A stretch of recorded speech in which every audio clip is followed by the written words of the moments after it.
You've said hello so many times that your brain barely notices it anymore.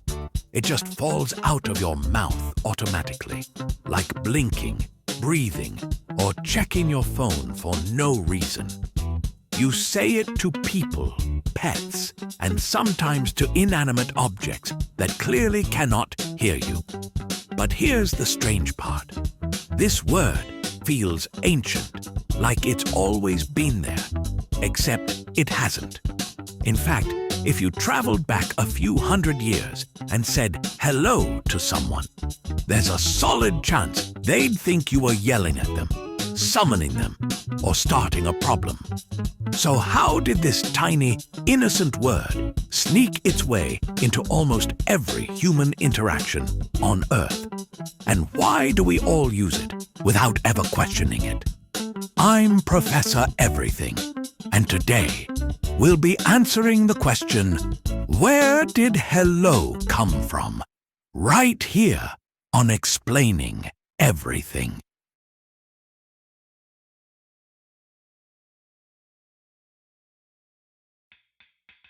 Believe it or not, hello began its life as an attention-grabbing shout, not a polite greeting.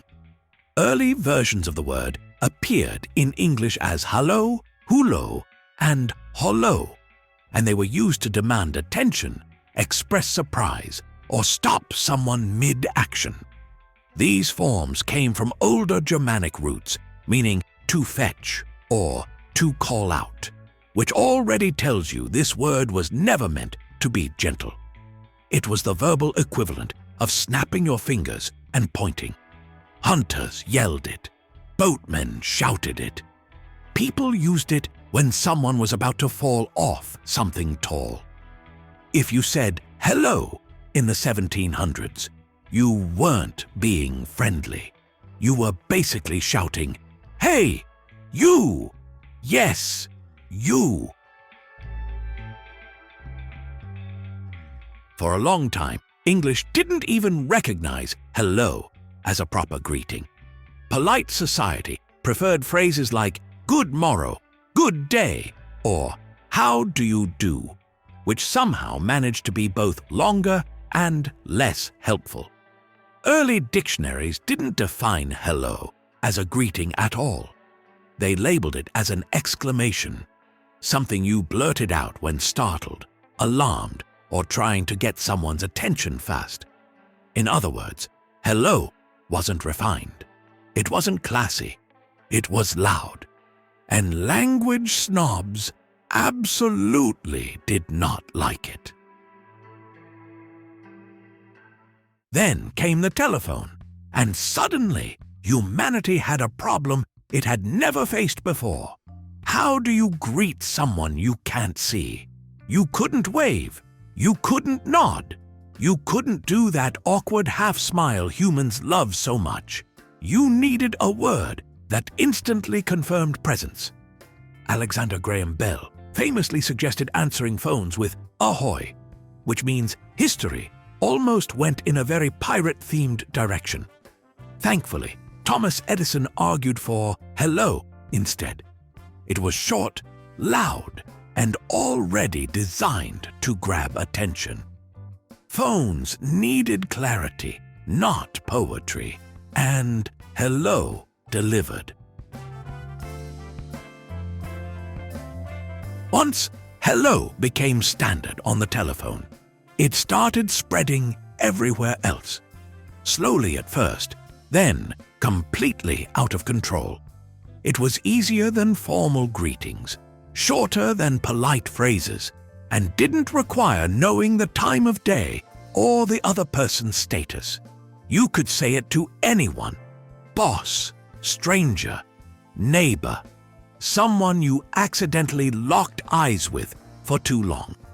By the early 1900s, dictionaries updated their definitions, etiquette guides accepted it, and hello officially became a greeting, no shouting required. The brilliance of hello is that it barely means anything. Linguists call it a phatic expression. A word whose job isn't to convey information, but to open social interaction. Hello doesn't ask a question. It doesn't express emotion on its own. It just says, I acknowledge your existence. You can stretch it, whisper it, yell it, or say it like you've just walked into the wrong room. Same word, totally different energy. Hello didn't win because it was elegant or ancient. It won because it was useful. It was loud enough to be heard, neutral enough to fit any situation, and short enough for humans, who are famously lazy, to adopt without complaint. No official decision, no language council, just people choosing the easiest option over and over again, until it became unstoppable. So, next time you say, hello, remember, you're not using some ancient ceremonial greeting preserved through centuries of tradition.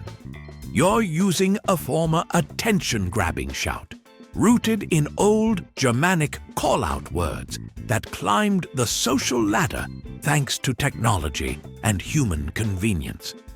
It didn't arrive with poetry or philosophy attached.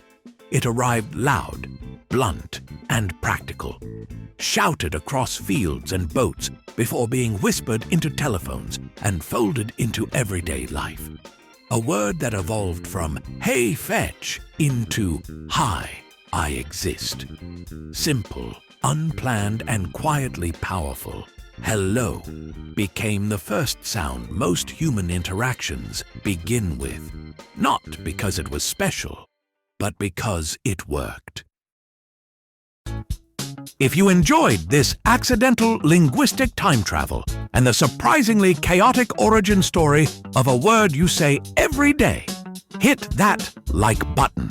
And don't forget to subscribe for more brain-bending answers to the everyday things you've never stopped to question. And if you have suggestions for our next video, feel free to share them in the comments below. We'll be sure to give you an acknowledgement for your contribution. If you enjoyed this video, please check out our other bingeable channels.